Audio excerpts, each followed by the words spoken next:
So how many of us here know what our fundamental rights are according to the Constitution of Pakistan?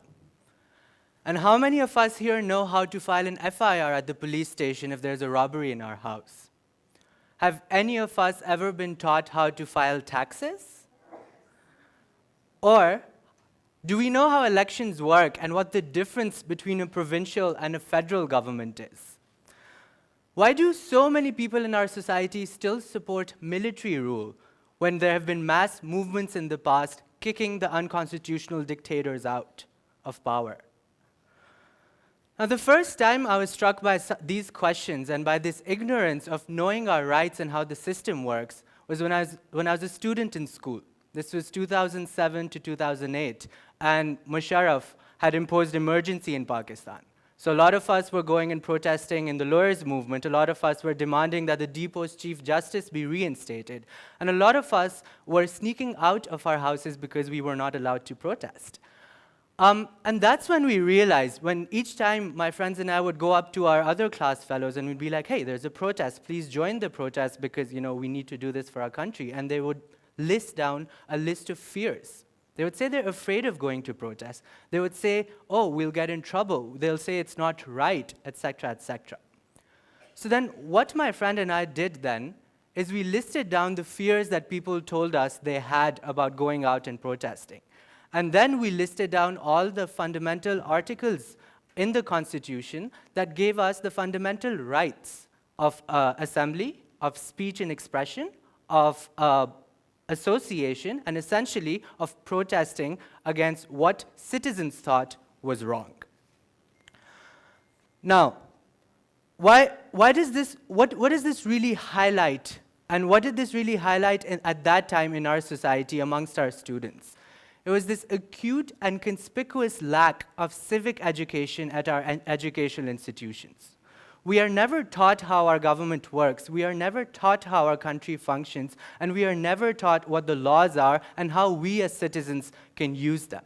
And that is why I personally believe that civic education should be a mandatory subject in all educational institutes in Pakistan, that all students should learn what are their rights, and they should learn how to file their taxes, they should learn how to file an FIR and how to deal with police when they're stopped, and they should learn how elections and how governments work and how they can hold government officials accountable.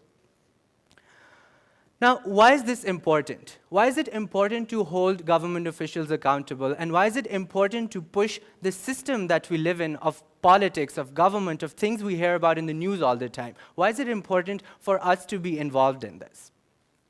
There are two reasons why it's important to be involved in this. First of all, it is your money. It is our money that is running the government.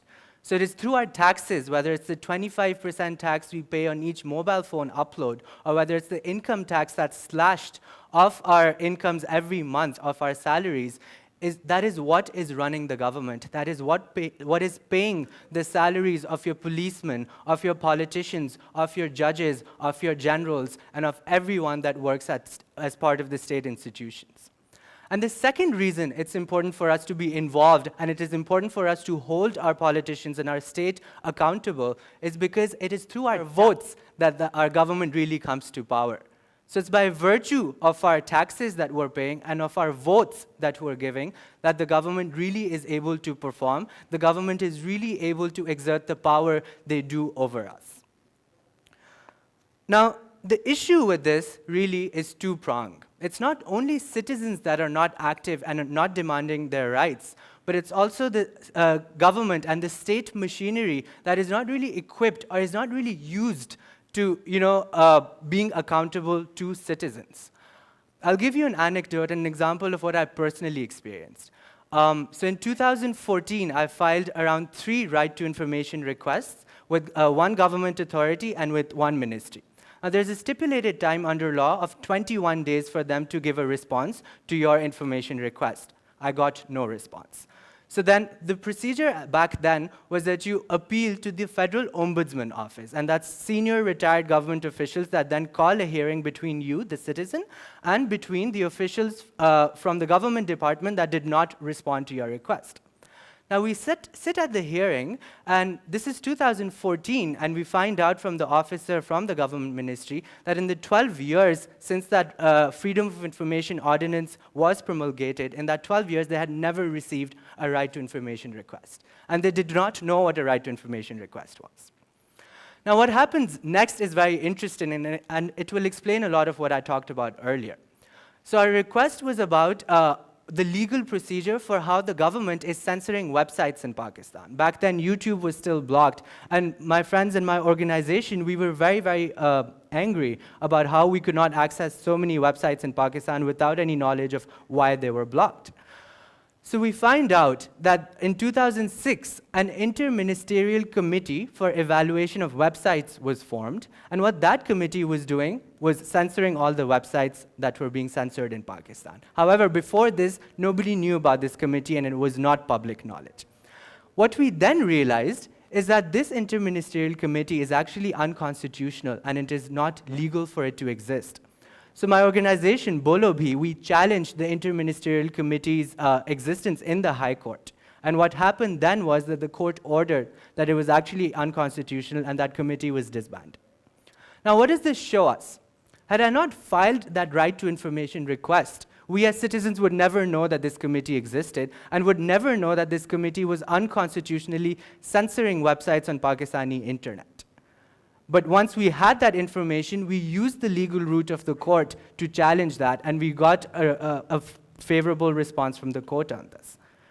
So if citizens are ignorant, and if citizens are not holding the government to account, the citizens are not asking their officials what exactly they're doing, if citizens are not using the tools available to them in a democratic system, then the government and state officials will obviously abuse the power they have. They will obviously be corrupt, and they will obviously not have any interest in maintaining, the government system the way it's supposed to go constitutionally, because the citizens do not know. And because the citizens are ignorant, abuse of power is very, very easy.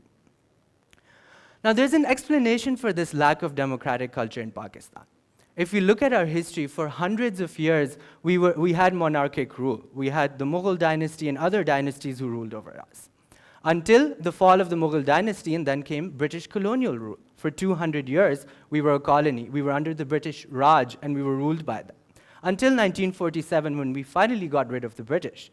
And then for the next 60 years, not a single civilian democratic government was able to complete its term because it was interrupted by military coups and dictators.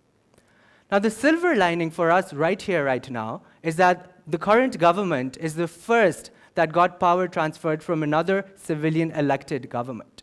So we're a very young democracy, and we're very new to this whole idea of us being the owners of the state. Because what's common across monarchies, across dictators, and across colonial rule? It's the subjugation of people and the lack of accountability. But now that we're a democratic country, now that we are voting, now that we have taxes and we have a system, it is our responsibility as citizens to demand greater accountability and to get rid of that culture where we have waderas and we have politicians thinking they own us. We own them. We pay them, we pay the taxes, and we give them the votes. So we're entitled to every bit of good governance and every bit of our fundamental rights as they're guaranteed in the Constitution. So how is it that you and me as citizens can really hold the government accountable and can really hold the state accountable and can really get them to run the country the way it's supposed to be run?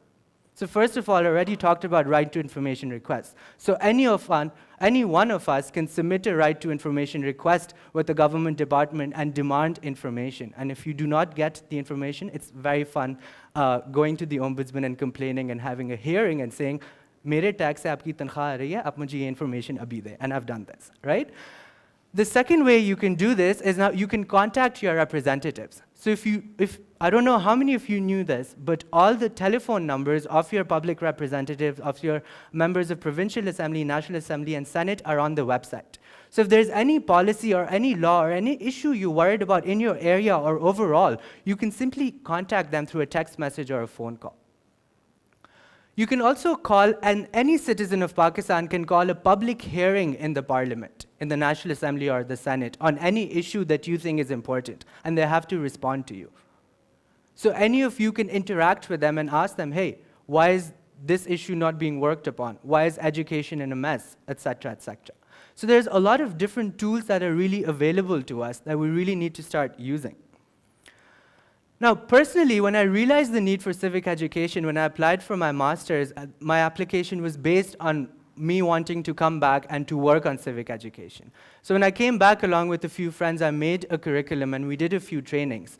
But then, as mentioned earlier, I was able to really write a curriculum on fundamental rights in the Pakistani constitution, and that is now being tested at 11 universities in Pakistan as mandatory. And now, hopefully, if we keep trying to hold the government accountable, if we keep pushing for our rights to be known to us, if we keep pushing for a civic education curriculum, and we keep letting the state and the government machinery know that we're not silent citizens who will be ruled like we're subjects of a monarchy, but we're democratic citizens of a democratic Pakistan who are paying taxes and who are voting, and we demand better governance and better rights. And I think, for me, that is the way forward. Thank you.